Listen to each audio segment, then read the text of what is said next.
All right, so let's get started.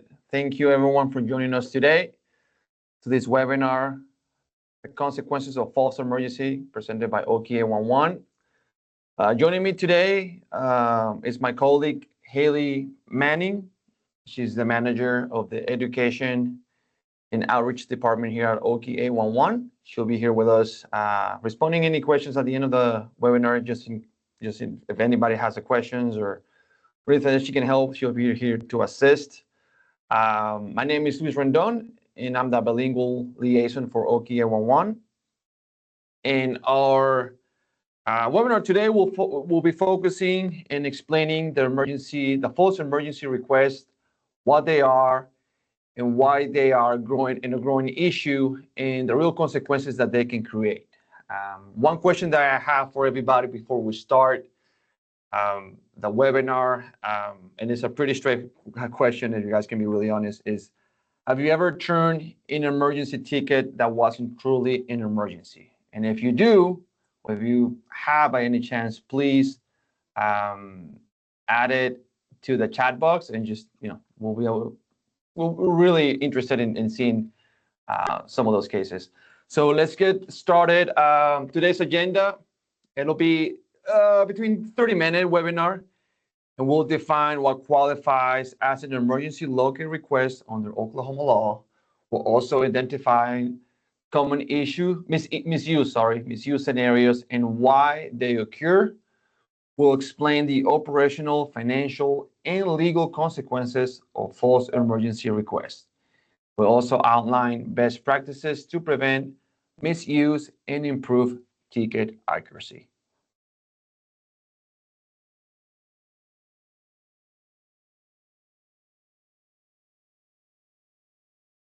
But first, let's start with what OKA11 is. This is a nonprofit organization that is member funded, and it was created in 1979. It was until 1982 when the state law required everyone to contact OKA11 before digging. And what do we do as an organization? We are a free statewide notification service that connects excavators with utility operators. In other words, we are the middleman. The way it works is that excavators submit a ticket or a locate request either through phone, calling, or online website.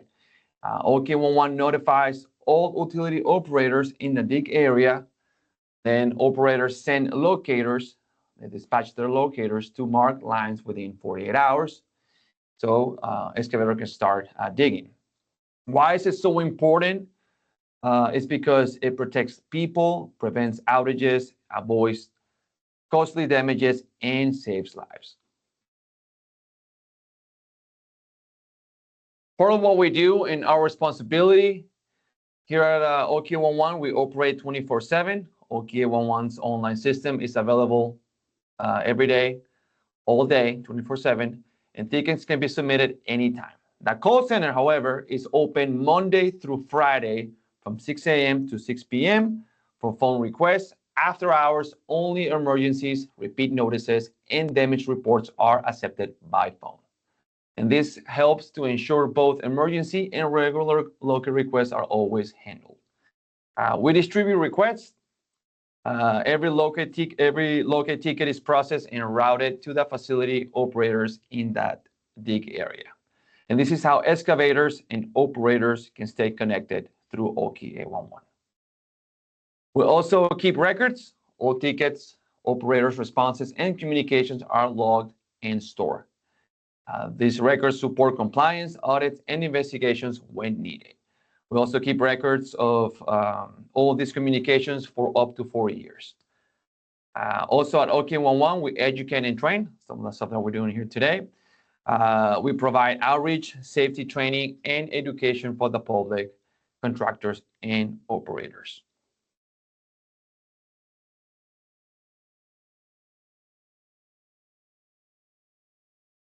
Now let's talk about excavators' responsibilities.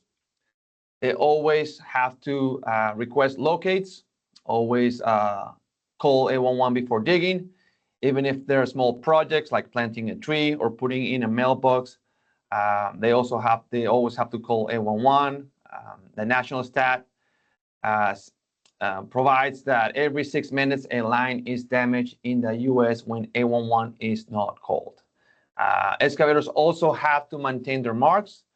Marks are only valid for 14 days in Oklahoma, and if they fade, wash away, or get disturbed by weather or equipment, they need to send a request a remark through OK 11.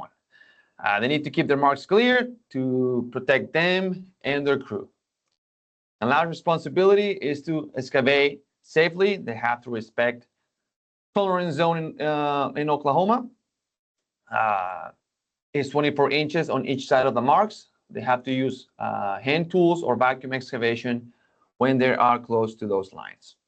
They also have to report any damages, even if it's a small nick, because this can cause bigger problems later on.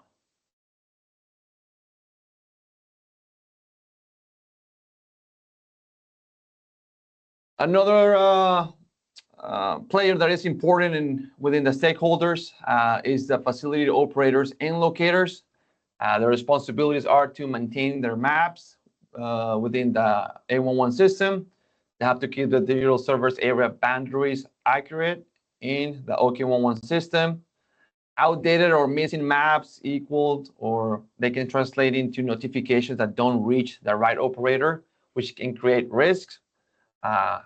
Locators also have to mark accurately. They have to use the APWA color codes, red for electric, for example, yellow for gas, blue for water, and so on. Marks must be placed within 48 business hours of the request. Accuracy is critical, and wrong mark or something that is being marked incorrectly can be just as dangerous as no marking. Locators also have to respond promptly. Oklahoma law requires a positive response for every ticket. Even if there's no conflict, operators must reply clear so excavators know the status. No response equal uncertainty and higher risk.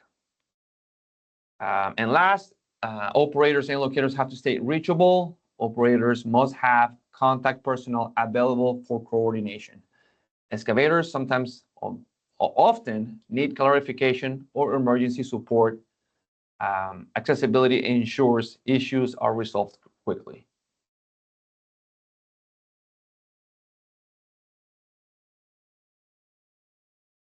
And just to go quick on the being reachable, that also applies for the excavators as well. Sometimes locators have to reach to excavators too. And let's now dive into emergency ticket. An emergency ticket is for situations where there's an immediate threat to life, health, or property. Again, we're an immediate threat to life, health, or property. It allows work to begin without waiting the standard 48 business hours. This is a legal exception to the rule, but it's not a shortcut. So sometimes it can vary, it can change. You have to provide notice, call in as early as possible, even if work will start immediately. The more detail that the person gives, the faster operators can respond. Also, when you're submitting an emergency, you have to explain the emergency. You have to be clear about the situation, if it's a gas leak, a water main that broke, a sinkhole, or a power outage, or any other emergency situation. And last, you have to proceed carefully, even if in an emergency, safe digging practices still apply. And digging and caution are essential to avoid making things worse.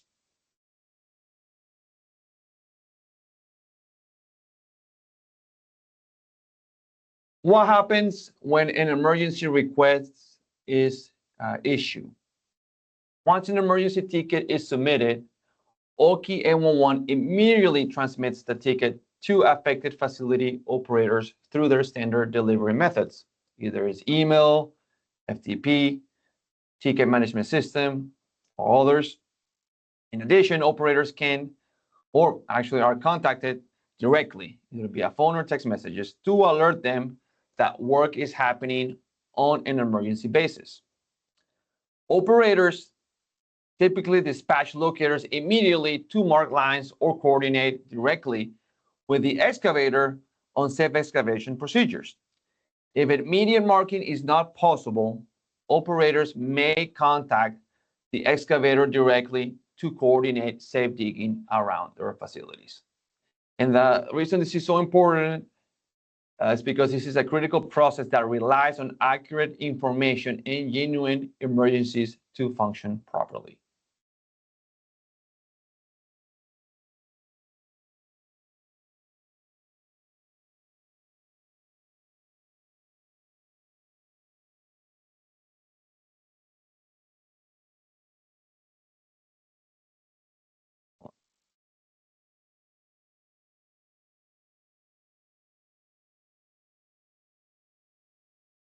Giving accurate notice on emergency requests.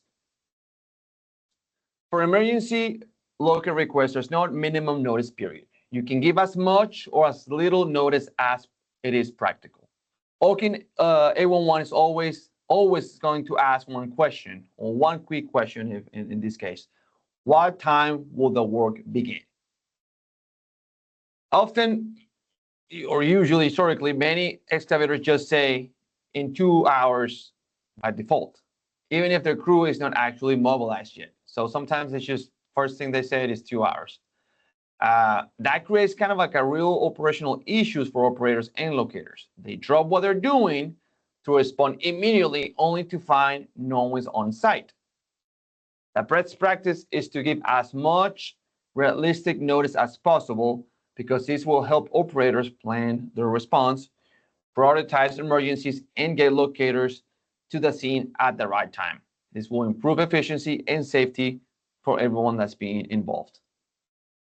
So in other words, be honest with the time that you can give. Why emergency ticket misuse is a growing concern? Well, in many regions, a significant number of emergency tickets turn out not to meet the legal definition. Feedback from locators and operators suggests that it's a growing issue here in Oklahoma as well. Some excavators are not using the emergency classification to accelerate, or actually are using the emergency classification to accelerate their work schedule, not because of a genuine emergency. So they're pretty much just, they're using emergency just to kind of rush and start working. We're going to go through these points that you see here on the slides. Let's talk about strain on locator and operator resources. Emergency tickets take priority by law, so locators must interrupt scheduled work to respond immediately. This leads to crew fatigue, scheduling disruption, and increased operational costs, which could be overtime or travel. When multiple false emergencies come in, it creates a cascading backlog that impacts all stakeholders. Another important point to keep in mind is it delays to real emergencies. Misuse diverts resources from actual emergencies like gas leaks or critical services outages. This can delay responses, increase safety risk for workers and the public. It erodes trust in the system, and it makes prioritization harder. Now, when it comes to legal and financial implications, emergency dispatches involve higher costs. When tickets are false, those costs may not be recoverable. Oklahoma laws allows operators to pursue cost recovery for false emergency tickets, and misuse can expose excavators to liability. And last, erosion of system integrity. The emergency process exists to protect life, property, and essential services. Frequent misuse undermines confidence in the system and can normalize unsafe practices over time.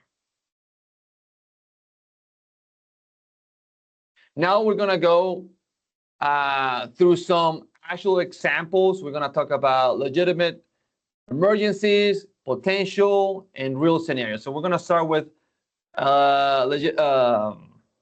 legitimate emergency. So a gas leak, right? So I'm going to kind of read some examples of what could be, or in this case, what is actually an emergency. A contractor accidentally hits a 2-inch natural gas line while digging. The strong smell of gas is immediately noticeable, and you can hear a hissing sound, excuse my English, sound coming from the ground. This situation presents a clear and presents danger to life and property, and it qualifies as an emergency locator request.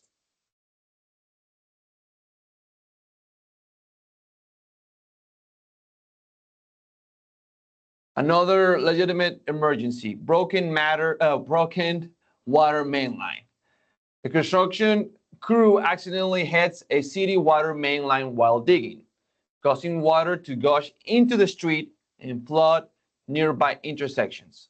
Traffic becomes unsafe, and the flow of water threatens nearby homes and businesses. This situation presents an immediate danger to property and public safety. It qualifies as an emergency locate and requires immediate attention from utility operators and emergency responders.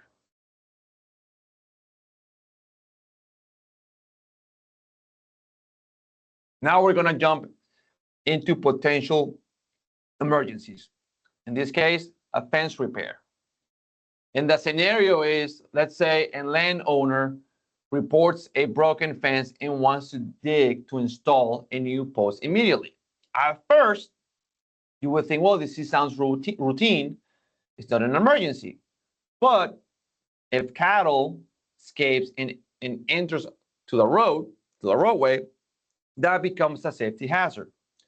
Legitimate emergency local request under Oklahoma law would be that, right?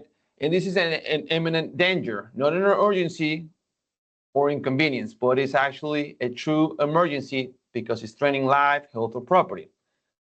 A broken fence that is not endangering anyone is not an emergency. And again, we can go just a quick break it down. A broken fence is not always an emergency. Emergency is if livestock could escape onto roadway. It's not an emergency if a fence repair poses no risk to life, health, or property.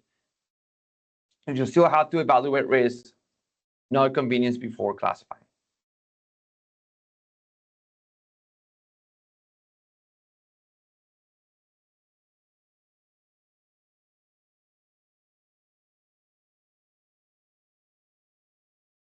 Second potential emergency, sprinkler repair. Let's say a normal routine work, irrigation or sprinkler repairs are typically planned maintenance tasks, right? Most can be scheduled after proper 811 notice and coordination, but when does it actually becomes an emergency? When water from a broken sprinkler line is actively flowing and undermining pavement, sidewalks, or driveways, risking collapse, right? Pulling near electrical panels, transformers, or light poles, creating electrocution or fire risk. Flowing into roadways and creating traffic hazards, ice formation, in cold weather, of course, or reduced visibility. Threatening utility vaults or underground enclosures that contain live electrical components. Safety considerations: immediate excavation may be justified to shut off or reroute the flow and prevent additional damage. If the area poses an immediate threat to life, health, or property, the work qualifies as an emergency local request under Oklahoma law. Excavators should still notify OKI 811 as soon as possible and document the emergency circumstances. Now, water and electrical don't mix, so what looks like a simple irrigation leak can actually escalate into an electrocution hazard or roadway failure. Now let's jump into what is not an emergency, right? Non-emergency cases. And the example that we have here is that contractor realizes that they're running behind schedule, we kind of discussed in the beginning, on a project and needs to finish before the weekend. To speed things up, they consider, well, I'm going to submit an emergency local request even though no immediate danger exists. What happened is that this situation doesn't qualify as an emergency. Being behind in the schedule doesn't qualify as an emergency. facing weather delays or trying to meet deadlines are examples of inconveniences. Again, not emergencies under Oklahoma law. Another non-emergency case. It's kind of similar to the last one. An excavator submits a local request late in the afternoon and wants to start digging the next morning. Instead of waiting the required notification period, they select emergency on the ticket to speed up the process. There's no danger to life, health, or property, or essential services. They simply want to avoid waiting. This is a misuse of the emergency local request process, and again, it doesn't qualify as an emergency under Oklahoma law. Now we're going to talk about real scenarios that have happened. And the first one is retiring a gas line. And what happened is the crew plan or actually retire a gas service line, meaning that the line was going to be abandoned and the gas flow was stopped at the property line or closer to the main. Because there wasn't an active gas flow and no threat to public safety, this did not meet the legal definition of an emergency local request. And the question is, why is not an emergency? Well, the key factor again is imminent danger. And in this case, there's none. The line is not active and there's no immediate risk to life, health, or property. It's a planned maintenance activity. It's just maintenance. And there's no expected hazards. There's nothing going on. It's just removing an old pipe, right? So not every job involving natural gas is an emergency. If there's no active leak, like I just said, or danger, and it's just routine, that means that it's not urgent, right? So when in situations like this, document these situations carefully and schedule them as normal local requests. Labeling non-emergencies correctly keeps true emergencies prioritized and ensures locators' safety and efficiency.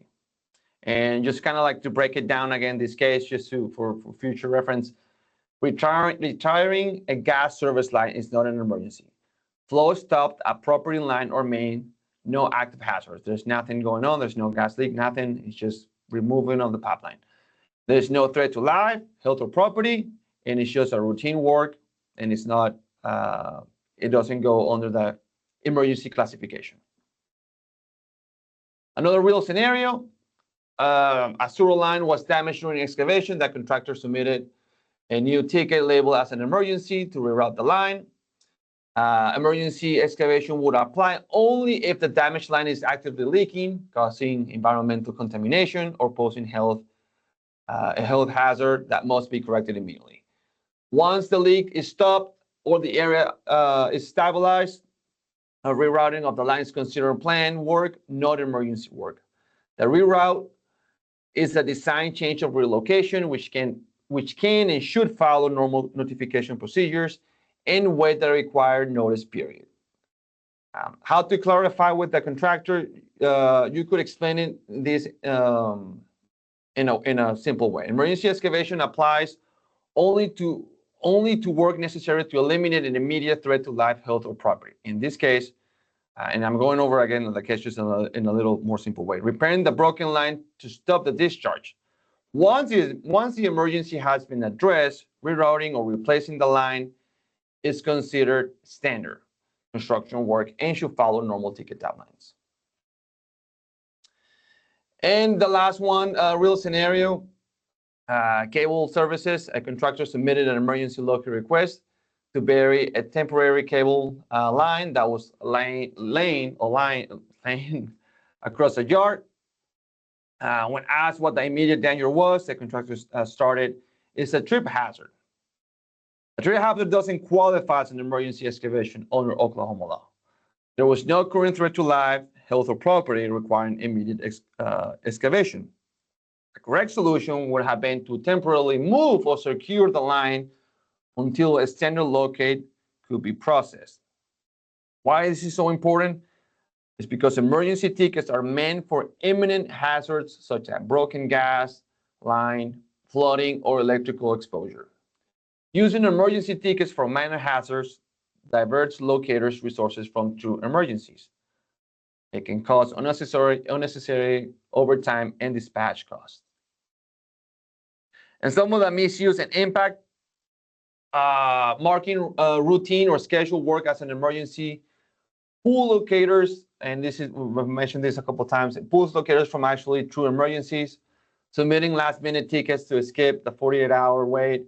It delays legitimate responses, calling in a new emergency for already completed work, waste resources meant for prevention, behind schedule or weather delays. It doesn't justify emergency tickets. Misuse of the system can cause slower response time for real emergencies. It increases operational and financial strain and reduces credibility and trust across the industry. Let's go quick. Operational impacts of false emergency tickets. And let's just go by step. A locator receives a new emergency ticket. They stop their scheduled work immediately.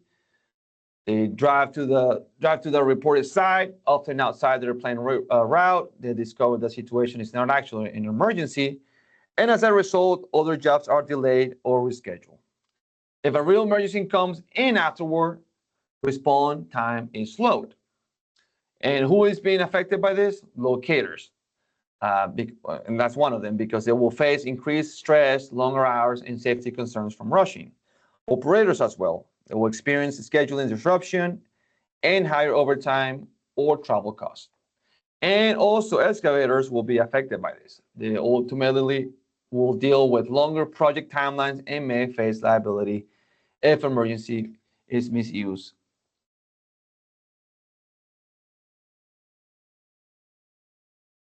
Legal and financial consequences. Oklahoma law allows cost recovery if an emergency ticket is determined to be false. Operators should document everything, and by mean everything they can have in their files. Ticket number, timeline of events, photos and communication records. Repeated misuse can result in formal compliance, financial liability, reputational damage to the company or excavators. Misuse can create legal exposure if dangerous occur and the emergency wasn't justified.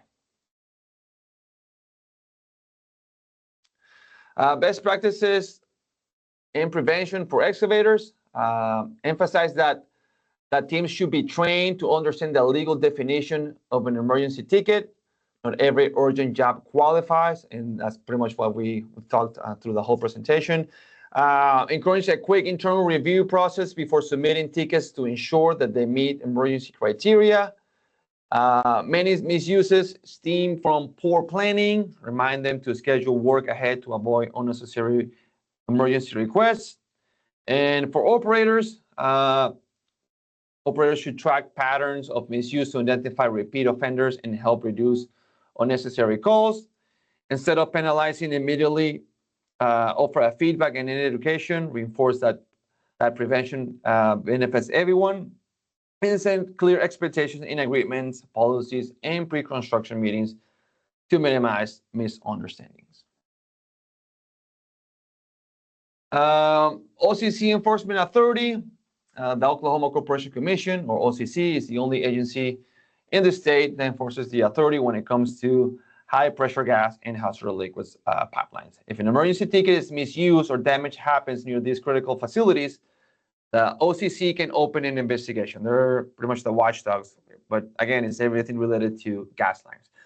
Their findings can lead to several outcomes. Sometimes the excavator is required to complete the 911 safety training. In other cases, they may issue civil penalties or even corrective action orders. But something that is very important, OCC's power doesn't extend to every type of utility. So if the misuse involves water, telecommunications, or electrical lines, this is where OQ 111 steps in instead. Let's go step by step. What happens when an emergency ticket is submitted? The person, in this case, the excavator, calls. OQ 111 receives the ticket.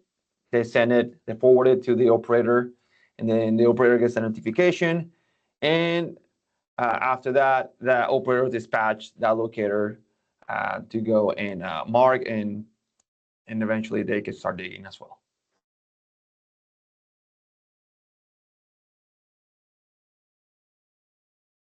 Some common mistakes and how to avoid them.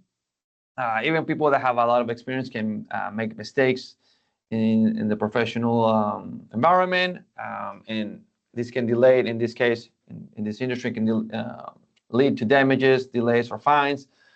Some common errors include starting work before the legal start time. That's very common. Digging without checking all utility responses in the positive response. Misusing the ticket types, like filing an emergency, a remark on extent, when it's not appropriate. And to avoid that, you can use actually the right tools to help you prevent that.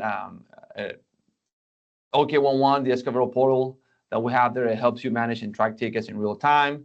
We also have at the website the Learning Hub that provides training and certification to stay compliant.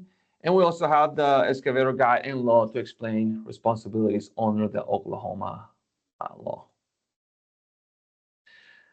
So with that being said, we conclude the actual webinar. But just to remind you guys that every emergency ticket should protect lives. It's not convenience. Using the system correctly keeps everyone safe and ensures locators that can respond when real emergency happens. So if you guys have any questions, please put them in the chat box and we'll be happy to answer them.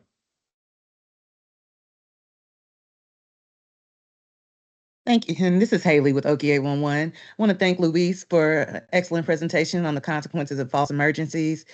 One of the examples, the real world scenarios that Luis went over about the cable TV service drop, that's a call that I took about 15, 20 years ago from a contractor who really told me that it was a trip hazard and wanted to file it as an emergency. So that is a problem, a growing problem.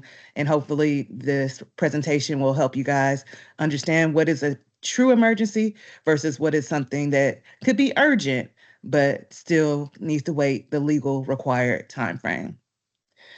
And also, we're going to just drop a quick survey link in the chat. If you guys participate with that survey, you can be entered into a drawing to win a $25 Amazon gift card. We thank you for your participation today. And if there are no further questions, that concludes the webinar. Yes, we also have, if you allow me, Haley, we have a feedback. If you guys will take a couple of seconds just to scan the QR code and just tell us what you guys think about the webinar and things that we can improve. And yeah. All right. Thanks, guys. Thank you.